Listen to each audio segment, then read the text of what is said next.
Hello everyone, நான் Madan Gowri and hello my dear MG squad. மொத்த கேரளாவையே என்னடா இது அப்படின்னு சொல்லி தலை சுத்தி போக வைக்கிற மாதிரி ஒரு கேஸ் இப்போ நடந்துட்டு இருக்குது. அண்ட் இப்பமும் இது வந்து என்ன சொல்ல அவங்க ஊர்ல வந்து டாப்ல பேசப்பட்டுட்டு இருக்கிற ஒரு கேஸா இருக்குது. பட் அத நான் உங்ககிட்ட சொல்றதுக்கு முன்னாடி ஒரு சின்ன இமேஜினேஷன் அப்போனா தான் இந்த கேஸ் நம்ம ஈஸியா புரிஞ்சுக்க முடியும். நம்ம எல்லாருக்குமே நம்ம பக்கத்து வீட்ல யார் இருக்காங்கன்னு தெரியும். கரெக்ட்டா? பேசுறோமோ பேசலையோ அவங்கள கண்டிப்பா பார்த்திருப்போம். எதிர் வீட்ல யார் இருக்காங்கன்னு தெரியும். இந்த வீட்ல யாராவது ஒருத்தவங்க ஒரு வேளை இறந்து போனாங்கனால், என்ன ஆகும்? அவங்களோட உடல வந்து வச்சிருப்பாங்க.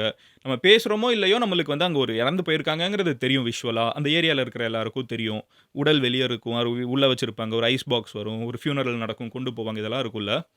இது எதுவுமே இல்லாம ஓகேவா? இது எதுவுமே இல்லாம, உங்க பக்கத்து வீட்டுக்காரங்க நீங்க ஒரு நாள் காலையில பிரஷ் பண்ணிட்டே வெளிய வந்து பார்க்குறீங்க.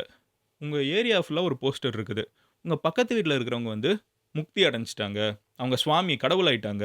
அவங்களோட கோவில் இங்க இருக்குது அப்படின்னு ஒரு போஸ்டர் பார்த்தா உங்களுக்கு எப்படி இருக்கும்? கடவுளாயிட்டாங்களா? நான் முந்தா நாள் கூட நடந்து போறத பார்த்தேனே. என்னாச்சு இவருக்கு? இவரு எப்போ கடவுளானாருங்கிற நெறைய கேள்வி இருக்கும்ல. வெல் இந்த கேள்வி தான் இன்னைக்கு கேரளால நெறைய பேருக்கு இருக்குது. கேரளால என்ன நடந்திருக்குது அப்படின்னு பார்த்தீங்கன்னா, நெய்யாட்டின்கரா அப்படிங்கிற ஒரு ஊர். நான் எக்ஸாக்ட்டா புரனவுன்ஸ் பண்றேனான்னு தெரியல. பட் இது somewhere between Nagercoil and Trivandrum. நாகர்கோவில்ல இருந்து ஒரு 1 ஹவர். ட்ரிவாண்ட்ரத்துல இருந்து ஒரு 10, 15 மினிட்ஸ் பார்டர் ஆஃப் தமிழ்நாடு, கேரளால வந்து இந்த ஊர் இருக்குது. இந்த ஊர்ல என்ன நடக்குதுன்னு பார்த்தீங்கன்னா, கோப்பன் சுவாமி அப்படிங்கிற ஒருத்தர் இருக்காரு. இவருக்கு 78 வயசு ஆகுது. லாஸ்ட் வீக்கெண்ட் ஓகேவா? அந்த நெய்யாட்டின்கரால இருக்கக்கூடிய மக்கள்லாம் வந்து காலையில அப்படியே அந்த சைடு, இந்த சைடு நடந்து போயிட்டு இருக்கப்போ, ஒரு போஸ்டர் ஊர் ஃபுல்லா இருக்குது. என்னடா போஸ்டர் இது அப்படின்னு பார்த்தாங்கன்னா, அதில கோப்பன் சுவாமி வந்து முக்தி அடைஞ்சுட்டாரு. கோப்பன் சுவாமியோட கோவில் ஓகேவா? அது இந்த இடத்துல இருக்குது. இந்த சமாதியில வந்து யாருனாலும் கும்பிடலாம் அப்படிங்கிற மாதிரி ஒரு போஸ்டர் பார்க்குறாங்க. இங்க இருக்கிற எல்லாருக்கும் செம்ம ஷாக்கு. ஏன்னா கோப்பன் சுவாமி எப்போ சாமி ஆனாரு? நீங்க உங்களோட நெய்பர சொல்லுங்கன்னு சொன்னப்போ உங்களுக்கு ஒரு ஜெர்க் வந்திருக்கும்ல. அவரு எப்படிடா சாமி ஆயிருப்பாருன்னு. அதே கேள்வி தான் அங்க இருக்கிற எல்லா மக்களுக்கும் இருக்குது. ஸோ எல்லாரும் இருந்துகிட்டு இவரு என்ன ஆனாரு? திடீர்னு என்ன நீங்க சாமின்லாம் சொல்றீங்க. நாங்க அவரு இறந்ததையும் பார்க்கல. அவர கொண்டு போனத பார்க்கல. இந்த இடத்துக்கே நீங்க அவர கொண்டு வந்தத பார்க்கல. எப்போ இதெல்லாம் நடந்துச்சு? அவரு எப்படி சுவாமி ஆனாரு? அவரு செத்ததுக்கு அப்புறம் மூடுனாங்களா? இல்ல உயிரோட இருக்கிறப்பவே மூடி வச்சுட்டு அதுக்கப்புறம் இறந்துட்டாங்கன்னு சொல்றாங்களா? டாக்டர் யாராவது வந்து சர்டிஃபிகேட் குடுத்தாங்களா? இவங்க இறந்துட்டாங்க அப்படின்னு சொல்லி கேட்டாங்கன்னா, கடவுள் முடிவு பண்ணிட்டாருன்னு அவங்க குடும்பத்தில இருக்கிறவங்க பதில் சொல்லியிருக்காங்க. ஸோ இங்க இருக்கிற மக்களுக்கெல்லாம் பயங்கர பயம். என்னடா இது? ஒருத்தங்க திடீர்னு இறந்துட்டாங்கன்னு சொல்றாங்க. என்ன கடவுள் ஆயிட்டாங்கன்னு சொல்றாங்க. அவர் எப்போ இறந்தாங்கன்னு தெரியாது. எப்படி இறந்தாங்கன்னு தெரியாது ரொம்ப முக்கியமா. இறந்தாங்களான்னே தெரியாதா? உள்ள தான் அவங்க இருக்காங்களான்னு தெரியாது. என்ன நடந்துட்டு இருக்குதுன்னு சொல்லிட்டு பயங்கர குழப்பம். ஸோ இவங்கலாம் என்ன பண்றாங்கன்னு பார்த்தீங்கன்னா, போலீஸ் ஸ்டேஷன்ல போய் ஒரு கம்ப்ளைண்ட் குடுக்குறாங்க. என்ன கம்ப்ளைண்ட் குடுக்குறாங்கன்னு பார்த்தீங்கன்னா, மிஸ்ஸிங் பெர்சன். ஏன்னா அவர் மிஸ் ஆயிட்டாரு. குடும்பம் வந்து இவர் கடவுளாயிட்டாரு, இதுக்குள்ள இருக்காருன்னு சொல்லிட்டு ஒரு மூடுன ஒரு கோவில காமிக்கிறாங்க. ஒரு சமாதி. மூடப்பட்ட சமாதிய காமிக்கிறாங்க. உள்ள இருக்காரா இல்லையான்னு யாரும் திறந்தும் பார்க்கக்கூடாதுன்ட்டாங்க. திறந்து பார்க்கணும்னு போலீஸ் வந்தப்போ பயங்கரமா புரொடெஸ்ட் வேற நடந்திருக்குது. பட் ஒரு ரொம்ப காம்ப்ளிகேட்டடான ஒரு விஷயம். ஏகப்பட்ட ட்விஸ்ட் டர்ன் இந்த கொடைக்கானல் மலை மேல போறப்போ சுத்தி சுத்தி போகும்ல, அந்த மாதிரி இருக்குது. நான் ரொம்ப சிம்ப்ளிஃபைடா ஸ்டார்ட்டிங்ல இருந்தே என்ன கதைன்னு உங்ககிட்ட சொல்லிடுறேன் ஓகேவா? ஸ்டார்ட்டிங்ல இருந்துனா இவரோட கதை எங்கேருந்து ஆரம்பிக்குதுங்கிறதுலேருந்து சொல்ல ஆரம்பிக்கிறேன். சொன்னது இதுதான். பட் இவரோட கதைய நான் உங்ககிட்ட முதல்ல இருந்து சொல்ல ஆரம்பிக்கிறேன். நெய்யாட்டின்கரா அப்படிங்கிற ஒரு ஊர்ல வந்து கோப்பன் சுவாமி அப்படிங்கிறவர் வந்து ரொம்ப வருஷமா வாழ்ந்து வந்துட்டு இருக்காரு. இந்த கோப்பன் சுவாமிங்கிறவர் வந்து பை புரொஃபஷன் மூட்டை தூக்கியிருக்காரு. நெறைய இடத்துல போர்ட்டரா வேலை பார்த்துருக்காரு. ஸோ பேசிக்கா அ இந்த லக்கேஜஸ்லாம் தூக்குற ஒரு வேலைய பார்த்துருக்காரு. இதுக்கு முன்னாடி பார்த்தீங்கன்னா, இவர் வந்து நெறைய பொலிட்டிக்கல் பார்ட்டீஸ்லலாம் இருந்திருக்காரு. இப்படி இருக்கிற ஒருத்தருக்கு வந்து திடீர்னு என்லைட்டன்மென்ட் வந்துருச்சுன்னு சொல்றாரு. எனக்கு வந்து திடீர்னு அருள் வந்துருச்சு. நான் இனிமே கடவுள் பணியில இருக்க போறேன் அப்படின்னு சொல்லிட்டு, இவர் என்ன பண்றாருன்னு பார்த்தீங்கன்னா, அவங்களோட வீடு, அந்த வீட சுத்தி ஒரு பெரிய ஏரியா இருக்குது. அந்த ஏரியால வந்து ஒரு கோவில் கட்டப் போறேன்னு முடிவெடுக்கிறாரு. இவருக்கு நான் வந்து ஒரு இனிமே சன்னியாசி அந்த டோன் எடுத்துட்டாரு. சன்னியாசியா தான் இருக்கேன்னு சொல்றாரு. ஸோ அங்க இருக்கிற மக்கள் கிட்டலாம், ஊர்ல இருக்கிற எல்லார்கிட்டயும் வந்து பயங்கரமா காசு எல்லாத்தையும் வாங்கி ஒரு பெரிய டெம்பிள். பயங்கரமான்னு சொல்றப்ப அது நல்ல பெரிய டெம்பிளே கட்டுறாங்க. ஒரு பெரிய இடம். அவரோட இடத்துக்குள்ள தான். ஆனா ஒரு பெரிய டெம்பிள் கட்டுறாங்க. சிலைகள்லாம் வந்து தமிழ்நாட்டுல மயிலாடுதுறையிலேருந்து போயிருக்குது. கன்னியாகுமரியிலேருந்து போயிருக்குது. ஸோ ஒரு டெம்பிள் வந்து கட்டிட்டாங்க. இது வந்து ஒரு சிவன் கோயில். அதுக்கப்புறம் வந்து இவர் பயங்கரமா சிவபக்தனா இருந்திருக்காரு.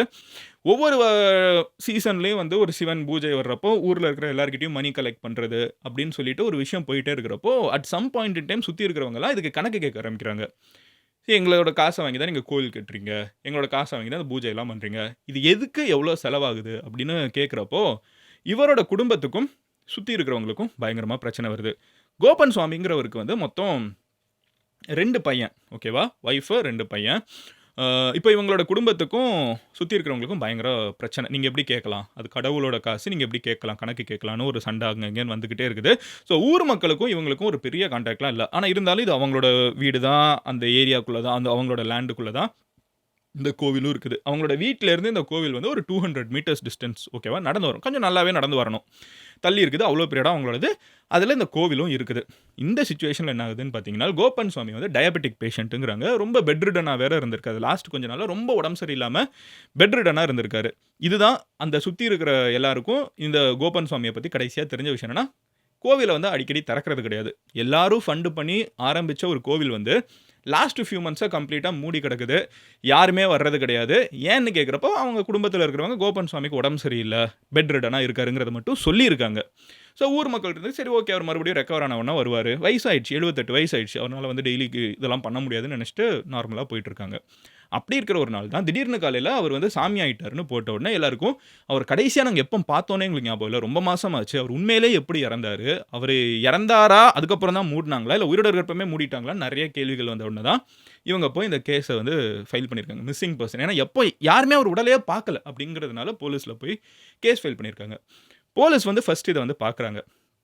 பார்த்துட்டு சரி ஓகே அப்படின்னு சொல்லிட்டு அவங்க குடும்பத்தில இருக்கிற எல்லாரையும் கூப்பிட்டு கேள்வி கேட்டாங்களாம். அவங்க ஃபேமிலி வந்து ஒவ்வொருத்தங்களும் 2 பசங்க இருக்காங்கல்ல, 2 பேரும் முரணான பதில்கள சொல்றாங்க. அவங்க ஒய்ஃப் வந்து ஒரு முரணான பதில் சொல்றாங்க அப்படின்னு சொல்லிட்டு, அந்த குடும்பத்தில யார் யார் இருக்காங்களோ ஒவ்வொருத்தங்களும் ஒரு ஒரு பதில் சொல்றாங்க. ஸோ அவங்க கிட்ட ஆனா ஒரு காமனா நம்ம எடுக்கக்கூடிய லைன் அதில நெறைய டீட்டெயில்ஸ் வந்து ஒவ்வொருத்தங்க மாறி இருக்காங்கங்கிறதால தான் போலீஸ்க்கு சந்தேகம் வருது. இப்போ அவங்க ஃபேமிலி என்ன சொல்றாங்கனால், கோபன் சுவாமி வந்து இறந்து போக போறேன் அப்படிங்கிறத ரொம்ப நாளுக்கு முன்னாடியே சொல்லிட்டாரு. அதாவது முக்தி அடைஞ்சு இறந்து சமாதினா ஒண்ணும் இல்ல. அவங்களே போய் தன்னோட உயிர எடுத்துக்க போறோம்னு உயிரோட இருக்கிறப்பமே ஒரு இடத்துல போய் உட்கார்ந்துருவாங்க. அவங்க அப்படியே இறந்து போவாங்க. இல்ல இறந்து போகறதுக்கு முன்னாடியே மூடி கம்ப்ளீட்டா வச்சுடுவாங்க. இதுதான் உண்மையான சமாதிங்கிற ஒரு விஷயம். ஸோ இந்த விஷயத்த அவர் அட்டெயின் பண்ண போறேன்னு ரொம்ப வருஷமா சொல்லிட்டு இருந்தாரு. அவரு இந்த சமாதிக்காகவே வந்து ஒரு இடத்த அந்த கோவில் கிட்ட அவரே வந்து கெட்டி வேற வச்சிருக்காரு. அந்த இடத்துல தான் நாங்க இப்ப அவர வச்சிருக்கோம். இந்த இடத்துல வந்து பார்த்தீங்கன்னா, ஒரு ஒரு பாதம். அது என்ன பாதம்னா, பத்ம பீத்தம் அப்படிங்கிற ஒரு கல். இது வந்து இந்த கோவில்லலாம் போய் பார்த்தீங்கன்னா, லோட்டஸ் மாதிரி இருக்கும்ல. ஸோ அந்த கல்லெல்லாம் வந்து அவர் மயிலாடுதுறையிலேருந்து கொண்டு வந்தாரு. அதுக்கு மேல வைக்க வேண்டிய கல்லுன்னு கூட அதாவது மூடுறதுக்கு வந்து ஒரு கருங்கல் தேவை. அது கூட கன்னியாகுமரியிலேருந்து கொண்டு வந்தோம். ஸோ இதுக்கு ரொம்ப வருஷமா 5 வருஷத்துக்கு முன்னாடியிலேருந்தே இதெல்லாம் கொண்டு வந்துட்டாரு. ரொம்ப வருஷமாவே வந்து இவர் கடைசியில சமாதி தான் ஆகப் போறாரு. தன்னோட லைஃப்ப தானே எடுத்துக்க போறாருங்கிறத வந்து ரொம்ப நாளா சொல்லிட்டு இருக்காரு. அவர் சமாதி ஆனதுக்கு அப்புறம், அவர் சமாதியில போய் உட்கார்ந்ததுக்கு அப்புறம் என்ன பண்ணணுங்கிறதையும் இன்ஸ்ட்ரக்ட் பண்ணியிருக்காரு. யாரும் வரக்கூடாது. ஒரே ஒருத்தங்க தான் வரணும். ஸோ அந்த 2 பசங்கள்ல ஒருத்தங்க மட்டும் தான் வரணும். வேற யாருமே வரக்கூடாது. வந்துட்டு அந்த சில பூஜைகள்லாம் இருக்கும். அதெல்லாம் பண்ணி முடிச்சுட்டு மூடி வச்சுட்டு போயிடணும். வேற யாருமே பார்த்துறக்கூடாது அப்டின்லாம் சொல்லியிருக்காருன்னு, அவங்க குடும்பம் சொல்றாங்க. ஸோ அப்போ என்னங்க நடந்துச்சு அப்டின்னு கேட்கிறப்போ, அவர் வந்து இதெல்லாம் சொல்லிட்டு இருக்காரா, ஒரு 5, 6 வருஷமா சொல்லிட்டு இருக்காரா, லாஸ்ட் வீக்கெண்ட் வந்து அவர் வந்து ஒய்ஃப் கிட்ட நான் அடுத்த நாள் வந்து நான் கிளம்பி போறேன் அப்டின்னு சொன்னாரு. ஒய்ஃப் வந்து எங்க போறீங்கன்னு கேட்டதுக்கு, இல்ல நான் சொல்ல மாட்டேன். நான் சொன்னேன்னா வந்து நீ என்னை விடமாட்ட அப்டிங்கிறத நான் சொல்ல மாட்டேன் அப்டின்னு சொல்லிட்டு, அடுத்த நாள் காலையில அவர் காணோமாம். என்னடா காணோம்னு சொல்லிட்டு ஃபேமிலியில எல்லாரும் தேடுறப்போ, ஃபைனலி ஒரு பையன் வந்து இவர் அந்த கோவிலுக்குள்ள இருக்கக்கூடிய சமாதியில இருக்காருங்கிறத தெரிஞ்சுக்கிட்டாங்களாம். ஸோ இவர்கிட்ட அவர் வந்து அங்க போய் பார்த்த உடனே, அவர் வந்து அந்த சமாதிக்குள்ள போய் உட்கார்ந்துக்கிட்டாரு. இதுல ஒரு ஒரு வெர்ஷன் ஒரு ஒரு மாதிரி இருக்குது. எனக்கு தெரிஞ்ச ஒரு வெர்ஷன் நான் வாசிச்சது மாத்ருபூமியில வர்றத சொல்றேன். ஸோ அவங்க உள்ள போய் உட்கார்ந்தாரு. உட்கார்ந்த உடனே இவர் வந்து இது சமாதி ஆயிட்டாரு. சமாதி ஆன உடனே இவர வந்து மேல வச்சு பூசி வச்சாச்சு. அதுக்கப்புறம் நான் ஃபேமிலி கிட்டலாம் வந்து சொன்னேன். அவங்கலாம் வந்து சாமி கும்பிட்டாங்க. அப்புறம் நாங்க மூடி வச்சுட்டோம். அவ்வளோதான். மூடி மூடி வச்சாச்சு. யாருமே பார்க்கல. ஒருத்தங்க தான் பார்த்தோம். அப்படியே மூடி வச்சாச்சு. இனிமே இத வந்து தொடக்கூடாது. ஏன்னா, இவரு சமாதி ஆயிட்டாரு. இப்போ போய் நீங்க திறந்து உடல வந்து எடுக்கிறது, கூராய்வுறது, போஸ்ட்மார்ட்டம் பண்றதெல்லாம் வந்து ஒரு கடவுள வந்து என்ன சொல்ல டிஸ்ரெஸ்பெக்ட் பண்ற மாதிரி. இனிமே அத தொடக்கூடாது. அவரு சாமி ஆயிட்டாரு. அது உள்ள கோவிலுக்குள்ள அவரு தான் இனிமே இதான் கோவில். எல்லாரும் வந்து கும்பிட்டுட்டு போகலாம். இது எங்களோட நம்பிக்கை. இது எதுவும் டிஸ்டர்ப் பண்ணாதீங்கன்னு சொல்லிட்டு அவங்க குடும்பம் வந்து சொல்லியிருக்காங்க. இன்னும் ஒரு சில இப்போ இதுல இன்னொரு ஒரு இடத்துல சில பேர் என்ன சொல்றாங்கனால், இவரு இறந்துட்டாரு. ஒரு ஸ்ட்ரெச்சர்ல இருந்தாரு. ஆ ஸ்ட்ரெச்சர்ல பார்த்துருக்காங்க சில பேர் கொஞ்ச நாளுக்கு முன்னாடி. ஸோ ஸ்ட்ரெச்சர்ல இறந்தவர் எப்படி இவ்வளோ தூரம் வருவாருங்கிற கேள்வி கேட்குறாங்க. இப்போ அவங்க ஃபேமிலியில இன்னொரு ஒரு வெர்ஷன் என்ன இருக்குதுன்னு பார்த்தீங்கன்னா, ஆ அவர் அங்க வந்துட்டாரு. வந்து இறந்திருந்தாரு. இறந்தவர தான் நாங்க உள்ள தூக்கி ஒரு சிட்டிங் போஸ்டர்ல உட்கார வச்சோம் அப்படிங்கிற ஒரு விஷயம் இருக்குது. பட் ஒரு கொஸ்டின் வந்து மெயினா அவங்க கிட்ட இருக்கிற பதில் என்னன்னு பார்த்தீங்கன்னா, ஏதாவது ஒரு டாக்டர் இவர் இறந்துட்டாருன்னு சொன்னாங்களா? யாரு இறந்தாலும் அதானே பண்ணுவோம். ஒரு டாக்டர கூப்பிட்டு கன்ஃபார்ம் பண்ணுவாங்க இறந்துட்டாங்களான்னு. இறந்துட்டாருன்னு கன்ஃபார்ம் பண்ணாங்களா? அப்படின்னு கேட்கறதுக்கு அவங்க பதில் வந்து, கடவுள் தான் முடிவு பண்ணாரு. அதனால தானே அவரு வந்து இதாயிருக்காரு. அது என்ன முக்தி அடைஞ்சுட்டாரு. கடவுள் தான் சொல்லணும். இது எப்படி டாக்டர் சொல்ல முடியும்? இது கடவுள் சம்மந்தப்பட்ட விஷயம்னு பதில் சொல்லியிருக்காங்க. ஸோ இது எல்லாமே நடக்கிறத பார்த்துட்டு போலீஸ் இருந்துகிட்டு சந்தேகம் வர ஆரம்பிச்சிருச்சு. ஏன்னா போலீஸ்க்கு பெரிய சந்தேகம் என்னன்னா, உள்ளுக்குள்ள அவர் இருக்காரான்னே தெரியாது. ஏன்னா சிமெண்ட் போட்டு மூடி வச்சாச்சு. உள்ள ஒருத்தர் இருக்காரான்னே போலீஸ்க்கு தெரியல. ஸோ போலீஸ் என்ன பண்றாங்கன்னு பார்த்தீங்கன்னா, இத நாங்க எக்ஸ்ஹியூம் பண்ணோம். வெளிய எடுத்து நாங்க வந்து போஸ்ட்மார்ட்டம் பண்ணி தான் ஆகணும். இல்லன்னா அது மிஸ்ஸிங் பெர்சன் கேஸா தான் கடைசி வரைக்கும் இருக்கும். ஸோ என்ன பண்ண போறோம்ன்னு பார்த்தீங்கன்னா, இத உடைக்க போறோம் அப்படின்னு சொல்லிட்டு சப் கலெக்டர் பெர்மிஷன்லாம் வருது. ஃபர்ஸ்ட் வந்து போலீஸே வந்து உடைக்கணும்னு ட்ரை பண்றாங்க. அப்போ குடும்பம் வந்து மொத்தமா வந்து உட்கார்ந்துடுறாங்க. ஃபேமிலி வந்து அந்த இடத்த விட்டு நகர மாட்டேங்கிறாங்க. ஃபுல்லா வந்து உட்கார்ந்துட்டு புரொடெஸ்ட் பண்றாங்க. போலீஸ் இருந்துகிட்டு, "என்னங்க உங்களுக்கு பிரச்சனைன்னப்போ, இல்ல நீங்க உங்க ப்ராப்பரான ஆர்டர் இருந்தா தான் நீங்க இதெல்லாம் பண்ணணும். நீங்க இஷ்டத்துக்கு பண்ணக்கூடாதுன்னு" போலீஸ் வந்து அந்த ப்ராப்பரான ஆர்டர்லாம் வாங்கிட்டு சப் கலெக்டர் கிட்டேருந்து வாங்கிட்டு வராங்கன்னு நெனைக்கிறேன். சப் கலெக்டரே வந்துட்டாருன்னு நெனைக்கிறேன். ஸோ சப் கலெக்டரே வந்ததுக்கப்புறம் அந்த ஆர்டர்லாம் குடுக்குறாங்க. குடுத்ததுக்கப்புறம் ஃபேமிலி வந்து அவங்களோட ஒய்ஃப், அவங்களோட பையன் எல்லாரும் அந்த அந்த இடத்து மேல போய் உட்கார்ந்துடுறாங்க. சமாதி மேல போய் உட்கார்ந்துடுறாங்க. உட்கார்ந்துட்டு, "இத நீங்க எடுக்க விட மாட்டோம். இது வந்து இப்ப கோவில். இவரோட நம்பிக்கை இதுதான். இத நீங்க எடுக்கக்கூடாது" அப்படின்னு சொல்லிட்டு பெரிய புரொடெஸ்ட் பண்றாங்க. அத மீறி நீங்க எடுத்தீங்கன்னா, நாங்கலாம் செத்துருவோம். தற்கொலை பண்ணிப்போம் அப்படின்னு சொல்லி மிரட்டுறாங்க. அவங்க என்ன பண்றாங்க, சரி ஓகே. நாங்க டியூஸ்டே வந்து டிசைட் பண்ணுவோம். எப்போ இத எடுக்கலாம்னு சொல்லிட்டு, மண்டே வந்து இந்த புரொடெஸ்ட்லாம் நடக்குது. பெரிய புரொடெஸ்ட் ஊருக்குள்ள வந்து கலவரம் வர அளவுக்கு வந்து 2 சைடா பிரிஞ்சுடுறாங்க. ஒரு சைடு வந்து இத எடுக்கக்கூடாதுன்னு சொல்லி நம்பிக்கை இருக்கிறவங்க வந்துடுறாங்க.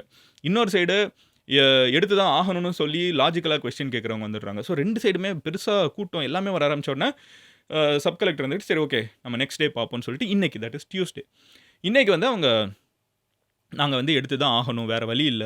நாங்க எப்போன்னு நாங்க சொல்றோம் அப்படின்னு ஃபேமிலியெல்லாம் கூப்பிட்டு இன்ஃபார்ம் பண்றாங்க. ஃபேமிலிய கூப்பிட்டு கேட்கிறப்போ, அவங்களோட ஒருத்தங்களும் இன்டர்பிரெட் பண்றது வேற வேற மாதிரி நடந்த இன்சிடென்ட்ஸ சொல்றாங்க.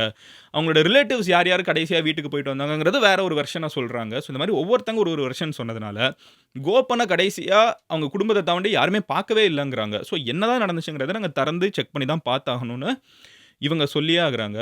ஸோ அதுக்கு வந்து ஃபேமிலி இப்ப என்ன சொல்லியிருக்காங்கன்னு பார்த்தீங்கன்னா, நாங்க கோர்ட்டுக்கு போறோம். லீகலா நீங்க இத பண்ணக்கூடாதுங்கிறதுக்கு எல்லா விஷயத்தையும் நாங்க சட்டப்படி நாங்க அப்ரோச் பண்ணுவோம்னு சொல்லிட்டு, இது இப்ப ஹை கோர்ட்டுக்கு வேற போயிருக்குது.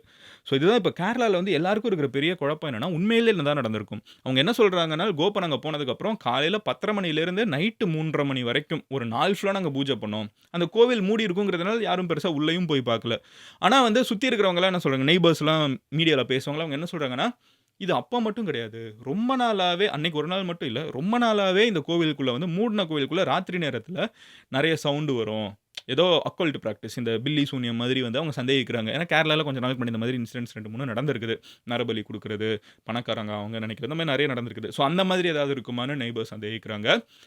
அத தாண்டி உண்மையிலேயே ஒருத்தங்க சமாதி அடையறாங்கங்கிற பட்சத்தில் கூட, போலீஸ் வந்து இவங்க இறந்துட்டாங்கன்னு சொல்லாம எப்படி ஒருத்தங்க மூட முடியும்? எப்படி அத வந்து சட்டப்படி யாருமே கேள்வி கேட்கக்கூடாதுன்னு சொல்ல முடியும்? அப்ப இதெல்லாம் வந்து அப்ப யாராவது ஒருத்தன் உண்மையிலேயே யாரையாவது கொன்னா கூட இப்படி மூடி வச்சுட்டு, இது சமாதின்னு சொல்லிட்டு போயிட்டா என்ன பண்றதுன்னு சொல்லிட்டு நெறைய கேள்விகள் ரைஸ் ஆகுது. ஸோ இதுதான் வந்து இப்ப கேரளால ரொம்ப பரபரப்பா பேசிட்டு இருக்காங்க.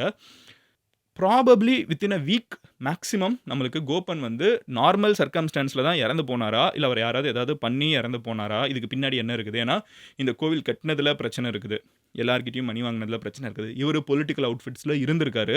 ஆப்போசிட் கட்சிகள்லலாம் இருந்திருக்காரு. ஸோ இந்த மாரி ரொம்ப காம்ப்ளிகேட்டடா இந்த கேஸ் போறதுனால, இது வந்து ஒரு சமாதி. இவங்க ஃபேமிலி சொல்றது 100% கரெக்ட்டா இருக்கும்னு நீங்க நினைக்கிறீங்களா? இல்ல. அத தாண்டி சம்திங் இஸ் தேர் அப்படின்னு இது ஃபுல்லா நீங்க கேட்கிறப்போ உங்களுக்கு தோணுதா? உங்களோட ஒப்பீனியன் என்னங்கிறத கமெண்ட்ல சொல்லுங்க. You can be a detective right? Because it's being talked maximum in Kerala. நம்மளுக்கு வந்து இன்னும் 1 வீக்ல நான் சொன்ன மாதிரி என்ன நடந்துச்சுன்னு தெரிய வந்துரும். ஸோ முடிஞ்ச அளவுக்கு அது என்னன்னு தெரிய வர்றப்போ, இந்த கமெண்ட் செக்ஷன்லயோ இன்னொரு ஒரு வீடியோலயோ we will update on what really happen. But meanwhile உங்க ஃப்ரெண்ட்ஸ் யாராவது என்ன நடந்திருக்குங்கிறதுலலாம் ரொம்ப கியூரியஸா இருப்பாங்க. இந்த ரியல் லைஃப் இன்சிடென்ட்ஸ்லலாம் ரொம்ப நோண்டி பார்ப்பாங்கன்னா, அவங்க கிட்ட இந்த வீடியோவ ஷேர் பண்ணுங்க. நாளைக்கு உங்கள இன்னொரு வீடியோல பார்க்குறேன். அன்டில் தென் பாய் மதன் கௌரி. நீங்க என்னை பர்சனலா ஃபாலோ பண்ணணும். மதன் உங்ககிட்ட இன்னும் நிறைய நடக்கிறத நான் உங்ககிட்ட ஷேர் பண்ணணும் அப்படின்னு நினச்சிங்கன்னா, இன்ஸ்டாகிராமில மதன் கௌரின்னு சொல்லி சர்ச் பண்ணுங்க. It's my personal profile. நீங்க ஈஸியா வந்து என் லைஃப்ல என்ன நடக்குதுங்கிறதையும் பார்த்துக்கலாம். நான் என்ன பேசணும் இங்க அப்படிங்கிறதையும் நீங்க டிசைட் பண்ணி எனக்கு ஷேர் பண்ணலாம். இதுவுமே எனக்கு நிறைய பேர் கேரளால இருக்கக்கூடிய எம்ஜி ஸ்குவாட் வந்து எனக்கு இன்ஸ்டாகிராமில அனுப்பிச்சதுனால தான் I got to know of this. கேரளால எவ்வளோ பெரிய விஷயங்கிறத அதுக்கப்புறம் தான் நான் பார்த்தேன். ஸோ எனிவே இன்ஸ்டாகிராமில மதன் கௌரி, ட்விட்டர்ல சேம் மதன் கௌரி, லிங்க்டின்ல Madan Gowri verified profiles. Easy to connect with me. I'll see you tomorrow. Love you all. Take care.